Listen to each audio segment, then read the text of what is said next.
Hello दोस्तों। तो कैसे हो आप सभी का क्राइम सफ़र में स्वागत है। तो क्राइम सफ़र में जो आज की कहानियाँ हैं बहुत ही रोचक कहानियाँ हैं जो बिहार राज्य की जिला बक्सर की है, जहाँ पर एक लड़का महेश नाम का था जिसको एक लड़की से प्यार होता है और किस तरह प्यार होता है और उसके बाद उसका अंजाम क्या होता है। तो अगर इस चैनल पे आप नए नए हो तो चैनल को सब्सक्राइब करें, लाइक करें ताकि मेरा हौसला बने रहे। तो कहानी जो है कि बिहार की बक्सर जिले की है, जहाँ पर एक लड़का महेश जो कि दूध वाला था, जो गांव से दूध बटोर कर शहरों में ले जाकर बेचा करता है और छोटी मोटी दुकानों पर भी चाय वाले को भी देता है। और उसी महेश लड़का ने एक ऐसी फैमिली को दूध देना स्टार्ट किया जहाँ से उसकी करियर बदलती है। आखिर क्यों बदलती है? तो महेश था जो शहर में एक परिवार को दूध दे रहा था, जिसमें माता पिता, भाई बहन और उसकी जो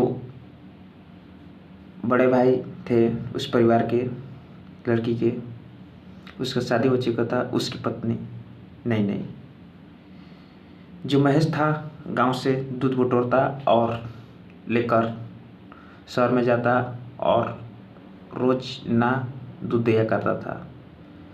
इसी वक्त होता है क्या कि जो इस फैमिली में जो वो दूध दे रहा था महेश जब भी दूध देता तो जो लड़की थी उस फैमिली की, सालू जिसका नाम था, वो दूध लेती तो कहती, भैया आप पानी वाला दूध क्यों देते हो? भैंस तो प्योर दूध देती है, फिर भी आप उसमें पानी फेंक देते हो। आपसे तो अच्छे एक भाई हैं जो कि सफ़ेद दूध देती हैं, वो भी बहुत ही उसमें आप पानी मिला देते हो। और इसी बातचीत का सिलसिला चलता रहता है दोस्तों। और रोजाना का यह महेश कभी करा धरा सुबह होता, दूध लेकर चला जाता। उसके बाद जो था कि हर पर डे उस लड़की को उसका मिलना जुलना और बातचीत होता। धीरे धीरे ये होता है क्या कि महेश के मन में सवाल पनपने लगते हैं। महेश उस लड़की की तरफ फिदा हो जाता है, उसको प्यार हो जाता है और देखते देखते में एक रोज़ाना वो महेश उस लड़की से बोल देता है, मैं आपसे प्यार करती हूँ, और चुप हो जाता है। फिर उस लड़की ने बोली, क्या कहा तुमने? कहा कुछ नहीं। और इसके बाद होता है कि वो लड़की बोलती है कि मैंने सुन लिया है, ऐसी कोई बात नहीं, और दूर लेकर चली जाती है। इसके बाद जो नेक्स्ट दिन होता है, महेश आता है लेकिन गुमशुदा रहता है, कुछ बोलता नहीं है, दूध देता है और चला जाता है। उसके नेक्स्ट भी अगले दिन ऐसे ही समय बीतता जाता है। फिर एक दिन लड़की बोलती है कि तुम आजकल गुमशुदे रहते हो, कुछ बोलते नहीं हो। तो महेश बोलता है कि मुझसे कोई गलती ना हो जाए, इसीलिए थोड़ा कम बोला करता हूँ, और इस कोई बात नहीं है। फिर लड़की बोलती है ऐसी कोई बात नहीं है, और फिर से लड़की हंसकर बोलती है, जहाँ महेश समझता है कि नहीं ये हमसे प्यार करती है, और फिर से वही सिलसिला बातचीतों का। महेश था जो जब भी दूध ले जाता था तो उसे घर वालों भी लड़की के उसे विदा करते, क्योंकि ये लड़की थी जो लगड़ झगड़ कर ओरिजिनल दूध को लिया करती थी। तो महेश बोलता कि ये जो है कि पानी वाला दूध है, जितने इसका रेट है, जो अगर तुम प्योर दूध लेना चाहती हो तो उसका 80 रुपया रेट है। फिर ये लड़की होती थी कि कुछ झगड़ालू टाइप, और बातों बातों में उसे रोजाना प्योर दूध ले लेती थी, और यही सिलसिला चलता रहता। एक रोजाना होता है कि महेश को दिलो दिमाग में कुछ आता है, वो एक लेटर लिखता है। लिखता है जिसमें कि मैं तुमसे बहुत प्यार करता हूँ, और बहुत सारी अपनी खूबसूरती और उसकी सालों की बड़प्पन, उसकी मीठी आवाज़ों को उसमें सम्मोहित करता है, और कहता है तुम्हारा चाहने वाला ये दूध वाला। उस लेटर को वो लेता है, और जब नेक्स्ट दिन जाता है दूध के देते समय सालों को वो लेटर धरा देता है। तो दोस्तों होता है क्या, वहीं से इस महेश का पूरी तरह से जीवन बदल जाता है। नेक्स्ट दिन जब जाता है ये महेश दूध लेकर, तो उसके साथ कुछ ऐसा ही होता है।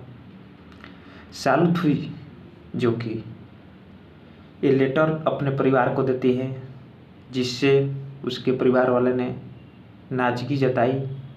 और नेक्स्ट दिन जैसे ही महेश तो फूला फूला हुआ था, पूरे श्रद्धा चढ़ जाता है। जाने के बाद उसको पूरी तरह से सालू के पिताजी पीटते हैं। पीटने के बाद कहते हैं कि अगर तुम दोबारा इस एरिया में दिखाई देते हो तो तुम्हारा क्या होगा हम नहीं जानते हैं, और तुम पर हम दया करके तुम्हारे फैमिली के चलते तुम्हें छोड़ रहे हैं। पूरी तरह से उसकी मरम्मत की जाती है बॉडी की, महेश से दूध लेना भी बंद कर दिया जाता है। पड़ोसी वाला को भी उसके पिताजी बताते हैं ताकि इससे दूध न लिया जाए। इसका करेक्टर है जो इस तरह का है, इससे महेश परेशान। धीरे धीरे बात होता है कि अगली नेक्स्ट जो है कि दूध वाले से पता इस बात को उसे महेश के घर वालों को भी लगता है।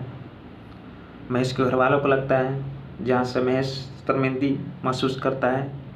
और वह दोस्तों जो है कि महेश इस शर्मिंदगी के कारण अपने गांव को छोड़कर मुंबई चला जाता है। मुंबई जाने के बाद वह अपने मामे के साथ रहता है, और वहाँ पर वह इलेक्ट्रिशियन का काम सीखता है, और सीखने के बाद वहीं पर रहने लगता है। कुछ वक्त बीतता है, वक्त बीतते बीतते करीब 3 साल हो जाता है। फिर वो एक रोज किसी मकान में वो काम कर रहा होता है, तभी उसको एक लड़की पर नज़र पड़ती है।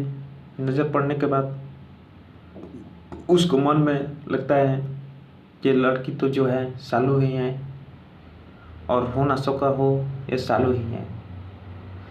इस समझकर वह धीरे धीरे वहाँ पर जो लड़की काम कर रही थी उसके पास जाता है, और उससे बोलता है कि अब वहीं तो नहीं गाँव वाली सालू हो। पर वो लड़की कहती है कि नहीं, मैं तो प्रीति हूँ।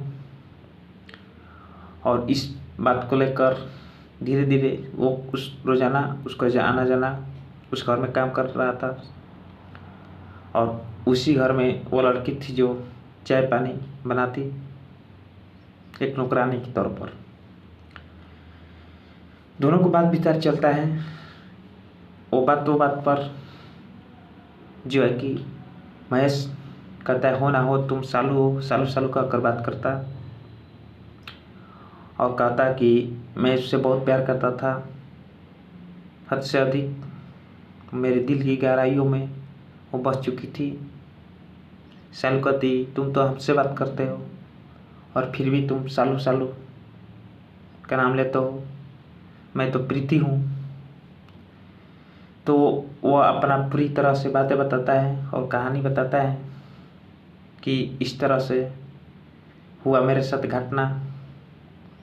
कि मैं सालू से बहुत प्यार करता था। प्यार करता ही नहीं था, उससे दिलो जान से चाहता था, दिलों की गहराइयों में उससे बसाया था। होता है कि सालू थी जो कि अमीर परिवार से रिलेटेड थी और मैं एक दूध वाला गरीब, जो कि जिससे उसके परिवार वाले ने मेरे प्यार को, चाहे वो सालू मेरे प्यार को ना समझ सकी और मुझे सालू के प्यार में पिटा भी गया। वो लड़की बोलती है कि ऐसा भी हुआ, ऐसा प्यार में होता है, रहता है। और जो कि बातों बात करते करते महेश रो पड़ता है, रोने लगता है। इस पर वो लड़की जो है कि सालू कहें या प्रीति है, जो वो भी रोने लगती हैं और रोते रोते वो पूछ बैठती हैं आखिर हुआ क्या।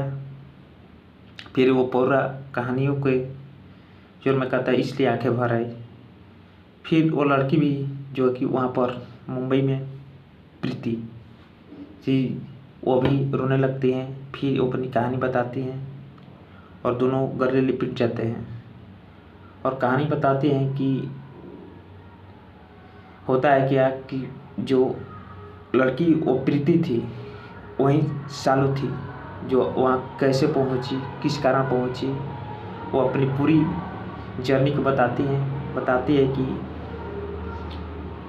कि मेरा जो बड़े भैया थे उसको शादी होने के बाद पूरी प्रॉपर्टी उसके नाम पर थी